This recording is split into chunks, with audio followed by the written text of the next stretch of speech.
Hello, everyone, and welcome into another episode where we're going to play CWA and TEW 2020. This is episode 7, I believe, and next show that we're going to do is going to be our second pay-per-view of the save, which is Last Man Standing. We should already have all the matches announced for it, but yeah, we'll go ahead and take it from here. So, Mr. Impact enters to start the show as his local enhancement talent challenger is introduced in the ring. Lefty Wilkes, this guy right here. In a decent match, Mr. Impact defeated Lefty Wilkes in 7:48 by pinfall with a crying game. Mr. Impact makes defense number 19 of the CWA television title. Impact attempts to use his usual speed and agility to take advantage, but Lefty matches him early on. Impact uses his experience, though, to kind of switch gears and slow things down, waiting for his opponent to come to him. Wilkes he gets some momentum going. He hits some crossbodies, a tilt-a-whirl DDT, but eventually he runs in for a diving clothesline. Mr. Impact reverses it into a Spanish fly, and then he hits that crying game. Segment gets a 71. Really happy with that. Got the show off to a strong start and got the crowd buzzing. Right. The DeColt boys are backstage cutting a promo on Jared Johnson and Johnny Bloodstone when the Montreal Mafia rushes in and tries to take them out. The DeColt boys, they're going to fight back though, and security eventually has to come and pull all of them apart. Angle got the crowd hotter. Yeah, 78. Not bad. Not a bad start to the show. All right. The Queen's Court, they're shown in their locker room, and they're, as I labeled it right here, the Queen's Court are competent. They're very confident, and Nadia Snow goes in with, you may have caught us off guard last week, Amber, but there's no way your ragtag group of nobodies is going to beat the well-oiled machine that is the Queen's Court. Now, Deborah looks over at Deborah Young. Go out there and soften up the champ for us. Deborah smiles and cracks her knuckles and kind of does like the Brock Lesnar jumping side to side, all that stuff. Jessica Conroy did a masterful job of improvising interactions with the crowd. I don't know. Segment got a 57.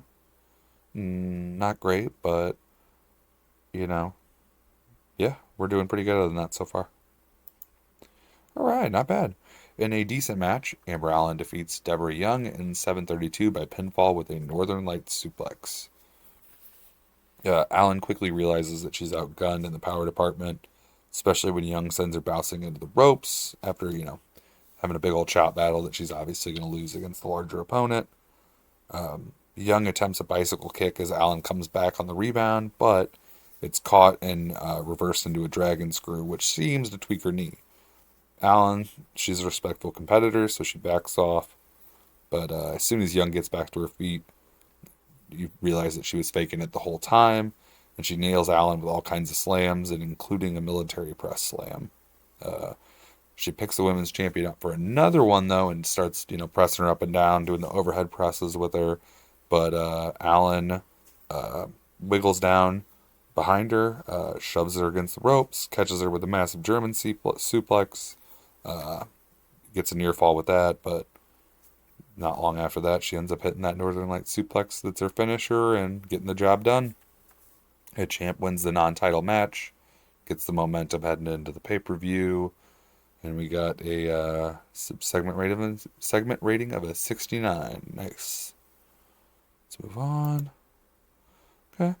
In a decent match, the Griffin family defeated Gen Z and the Brothers Kane in 8:16. In terms of ring work, Mark Griffin was head and shoulders above everyone else. The Kane brothers, they use their strength on Robbie Griffin early, and as Adrian Garcia points out, this match could go a long way in deciding the next contenders for the tag titles. Luke Kane runs and pushes Mark Griffin off the apron. He flies into the barricade. The smaller competitors realize at that point they kind of have to team up, so they take Luke out with a series of kicks. And then Flip Simpkins and Robbie Griffin have an impressive back and forth. respectfully and all that stuff. But then Eli Kane ends up as the legal man, and he nearly takes Robbie's head off with a clothesline. He goes to grab the younger Griffin, but Robbie fights back, just kind of kicks him in the face as he's kind of trying to drag him. Kane's trying to drag him back over to his corner. Buys him just enough time to tag in Mark Griffin, who, hits the rocket launcher, I'm going to guess, and wins. Um, yeah, Mark Griffin and Robbie Griffin got the tag bonus, and Haley Hunter did good work at ringside. Samuel Curran's trying to get a word with Steve DeColt, but the CEO he's just stressed. He's busy. It's pretty obvious. Listen, I'm juggling a lot right now. I have Cameron Vesey calling me wondering why he's not booked tonight.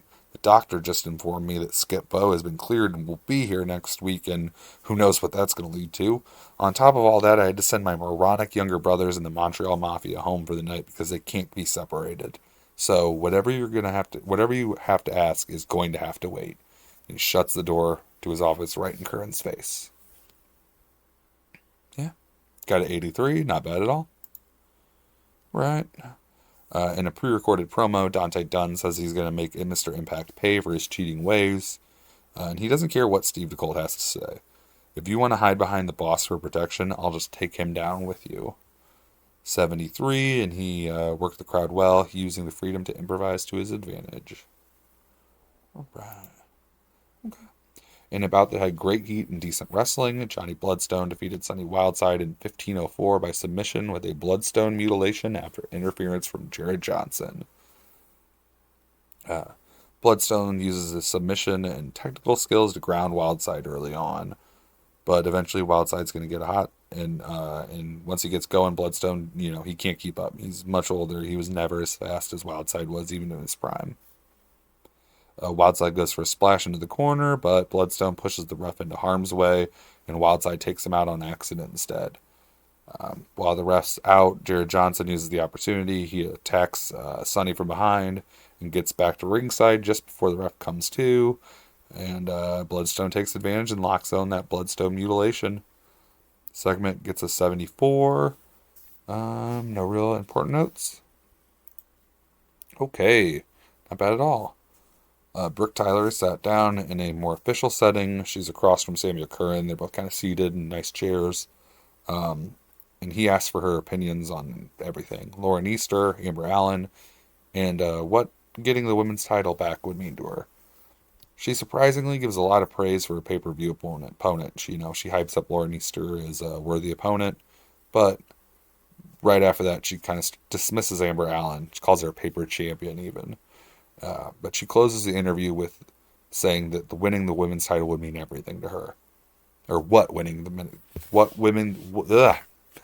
She closes the interview with saying what winning the women's title would mean to her. Everything, she says. Not a day goes by that I don't think about holding gold once again. I have intentions of being the greatest of all time, and getting that belt back around my waist is where I pick back up. Brooke Tyler, man, she's so good. Segment gets an 87. Masterful job improvising and announcing in color commentary. Pretty common sights on there. Alright, in a decent match, Princeton Price defeated Diablo Duvak in 10:24 by pinfall. Duvak, he takes early advantage after, he hits a massive top rope senton onto Price on the outside. Crowd goes wild. I'm going to assume there'd be a commercial break at that point. Once they're back in the ring, he remains in control, and he sends Price to the outside again with a drop kick. Staggers, and he kind of falls back over the ropes. This time, though, he goes for a suicide dive through the ropes and gets caught by Price, drops him with a DDT on the outside. After that, Price pretty much has the match wrapped up. Once they're back in the ring, they duke it out for a bit. Diablo gets a small comeback, and Price hits his finisher and gets the win. 63. Not bad, but not great. Right. In a bout that didn't have much heat and terrible wrestling, Solomon Gold defeated Chuggy Dorrance, Acid, and Bobby Thomas in 5:41 when Solomon Gold submitted Bobby Thomas with a gold standard sleeper. Dorrance and Gold, they take each other out. They kind of start things off that way, and Bobby Thomas takes control over Acid early, hits a Russian leg sweep, and Hulk Hogan style leg drop to Acid on the canvas. We've seen this before, though. Bobby Thomas, he just taunts. As soon as he gets his opponent down, he can't help but gloating and showboating and playing to the crowd. He obviously does it for too long, like he has before, and gets nailed with a clothesline to the back of the neck by Solomon Gold, and he locks in that gold standard sleeper and gets the win. Pretty easy, obviously, if it's going to take 541 for a four-way match. Bobby Thomas was off his game. It's all right. We're really just using him to put people over, like Solomon Gold, obviously. All right. A video package recapping the major moments in Cameron Vesey and Aaron Knight's rivalry plays. It includes Canadian wrestling legends like Jeremy Stone, Dwayne Stone, a bunch of other people putting over just how great these two workers are and how much they mean to the now and the future of the industry, especially in Canada. Segment gets a 78. Then the video is going to end, and we cut to Aaron Knight. He only gets a few sentences out, though, about Saturday before the Elite walk past. He and Christian Price go face to face. You know, they get nose to nose where they're almost touching, just staring each other dead in the eyes with those kind of cold stares. And they don't say a word for almost 30 seconds. It's almost getting awkward. And Price breaks the silence, and he just simply says, "If Cameron doesn't break you, I will." Segment gets an 85. Aaron Knight came across well, worked the crowd well, and Christian Price did not do well without a script to follow. Right. So Christian Price is going to enter after Sean McFly, and he introduces Lee Rivera as his opponent before settling in to watch the match at ringside. In a bout that had great heat and good wrestling, Sean McFly defeated Lee Rivera in 15:26 by pinfall with a DeLorean driver. Rivera starts off the match going 100 miles per hour, but McFly he's patient, and every time Rivera gets rolling, he's cut off with a hole or he's taken down to the mat. McFly has Rivera in a standing chokehold, but Rivera reverses it into a wheelbarrow stunner. Then the match really kicks into gear as McFly, Rivera's got a bit of head of steam going, and now McFly has to work at a faster pace or he's going to be left in the dust. Eventually, he's going to get back on, he's back on top, though, and goes for a backdrop suplex. But this time, Rivera lands on his feet, does that, lands on the feet, surprises him when he turns around, climbs the rope, or, hits a code breaker on him, standing moonsault, and then he climbs the ropes, and he's going for that Daredevil drop finisher of his, but McFly rolls out of the way.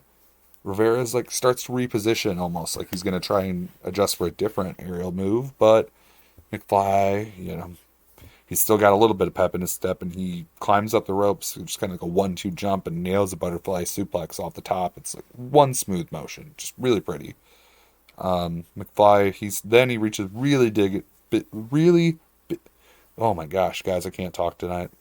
McFly reaches into his bag of tricks, and he tries to go for a elbow drop, from the top, which not really his wheelhouse. This time, it's Rivera, though. He gets to his feet before his opponent can attack. He climbs the ropes. The two exchange punches up there. They tease the superplex onto McFly, but Sean nails Rivera with a stiff shot, sends him crashing back down.